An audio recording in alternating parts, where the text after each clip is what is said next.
रवि अब तक उस रात के अनुभव से उबर नहीं पाया था। उसकी आंखों में हर वक्त वही जली हुई बच्ची का चेहरा घूमता।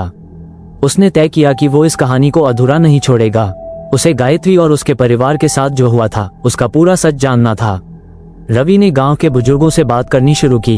एक बूढ़े बाबा जो कभी ठाकुर के नौकर रह चुके थे ने कांपती आवाज में बताया, ठाकुर साहब बहुत ही रौबदार थे, मगर उनका एक काला सच था।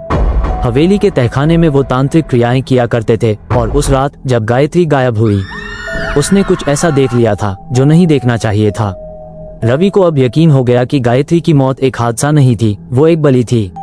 रवि ने दोबारा हवेली में जाने का फैसला किया, इस बार एक पुरोहित और कुछ कैमरों के साथ। जब वे तहखाने में पहुंचे तो वहां दीवार पर अजीब से निशान बने हुए थे, खून से लिखे मंत्र और एक पुरानी तस्वीर जिसमें गायत्री के साथ एक तांत्रिक भी खड़ा था।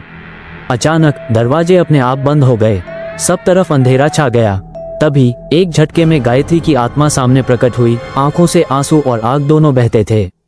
उसने धीरे से कहा, मुझे इंसाफ चाहिए, मेरे कातिल को सजा मिलनी चाहिए। रवि ने गायत्री से पूछा, कौन है वो जिसने तुम्हें मारा? गायत्री ने इशारा किया और पुरोहित की ओर देखा। सच सामने आया, वही पुरोहित कभी ठाकुर का साथी तांत्रिक था।